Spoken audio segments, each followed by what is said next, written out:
Example 9.52, find the area of the region bounded by x-axis, the sine curve y is equal to sin x and the lines x is equal to 0 and x is equal to pi ன்னு கொடுத்துருக்காங்க. நம்மளுக்கு சைனோட curve எப்படி இருக்கும்னு தெரியும் இல்லையா? ஏன்னா நம்ம அந்த வேல்யூஸ் வச்சு பிளாட் பண்ணாலும் இப்படி ஒரு ஏசி கர்வ் நம்மளுக்கு கிடைக்கும். ஓகே, 0 இது 2 பை, இந்த இடம் வந்து பை, இது y ஆக்சிஸ், இது x ஆக்சிஸ்.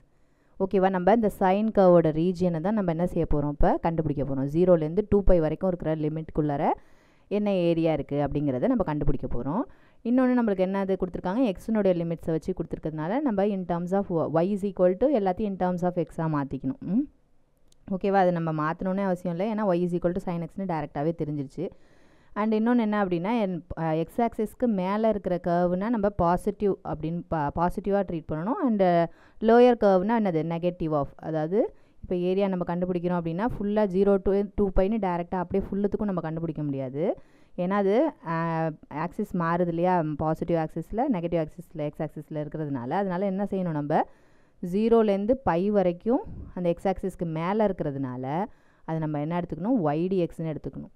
இது அடுத்தது பைலேருந்து 2 பை வரைக்கும் அது என்ன இருக்குது அப்படின்னா YDX தான், அதே சைன் கர்வ் தான், ஆனால் டேரெக்ஷன் கீழே மாறி இருக்கிறதுனால மைனஸ் டைம்ஸ் ஆஃப் ஒய்ன்னு எடுத்துக்கணும். ஓகேவா? அதே சைன் எக்ஸ் தான், y is equal to sine x தான் போட போகிறோம், ஆனால் மைனஸ் டைம்ஸ் போட்டு கண்டுபிடிக்கணும்.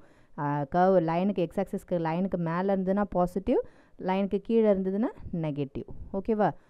இங்கே 0 to பை ஒய்ங்கிறதுக்கு என்னது sine x into dx plus pi to 2 pi ஒய்க்கு மைனஸு சைன் எக்ஸ், ஒய்க்கு பதிலாக சைன் எக்ஸ், இங்கே மைனஸ் இருக்கிறதுனால minus sine x dx.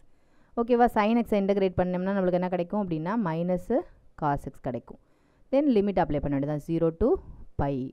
Next என்னது, மைனஸ் சைன் எக்ஸ்னு இருக்குது. அதாவது சைன் எக்ஸுக்கு மைனஸ் காஸ் எக்ஸ், இங்கே ஏற்கனவே மைனஸ் இருக்கிறதுனால ப்ளஸ் காஸ் எக்ஸ்னு போட்டுருங்க இன்டகிரேட் பண்ணும்போது. ஸோ லிமிட்டு பை டு 2 பை. நெக்ஸ்ட் என்ன செஞ்சு போகிறோம், நம்ம லிமிட்டை அப்படியே சப்ஸ்டியூஷன் கொடுக்க வேண்டியது தான். ஃபஸ்ட்டு அப்பர் லிமிட் சப்ஸ்டியூஷன் கொடுப்போம், மைனஸ் த லோயர் லிமிட். ஓகேவா? மைனஸ் காஸ் எக்ஸ்னு இருக்குது. ஸோ மைனஸ் காஸ் எக்ஸுக்கு பதிலாக பை போட்டுக்க போகிறோம். லோயர் லிமிட் அப்ளை பண்ணும்போது என்ன செய்ய போகிறோம், மைனஸ் ஆஃப்னு போடணும். இங்கே ஏற்கனவே ஒரு மைனஸ் இருக்கிறதுனால minus into minus plus cos lower limit வந்து 0. ஓகேவா? நெக்ஸ்ட் இந்த டேர்முக்கு போய்ட்றோம். ஃபஸ்ட்டு அப்பர் லிமிட் சப்ஸ்டியூஷன் பண்ணுறோம் 2 pi. So cos 2 pi, lower limit வரதுனால மைனஸ் ஆஃப் காசு, கீழே என்ன வேல்யூ இருக்குன்னா பை இருக்குது. ஓகேவா? Which is equal to cos பையோட வேல்யூ -1, இங்கே ஏற்கனவே மைனஸ் இருக்கிறதுனால +1 ஆகிடும். காஸ் பையோட காஸ் 0ஓட வேல்யூ 1ன்னு தெரியும். ஸோ 1 + 1 இங்கே இருக்குது. நெக்ஸ்ட்டு ப்ளஸ் காஸ் 2 பையோட வேல்யூ என்ன அப்படின்னா +1. ஓகேவா? காசு பையோட வேல்யூ என்ன அப்படின்னா -1, இங்கே ஏற்கனவே மைனஸ் இருக்கிறதுனால +1. ஓகேவா? இப்போ எல்லாத்தையும் டோட்டலாக ஆட் பண்ணும்போது நம்மளுக்கு 4 கிடைக்கிது. 4 ஸ்கொயர் யூனிட்ஸ். இதுதான் நம்மளோட இந்த சைன் கர்வோட ஏரியா. ஓகேவா?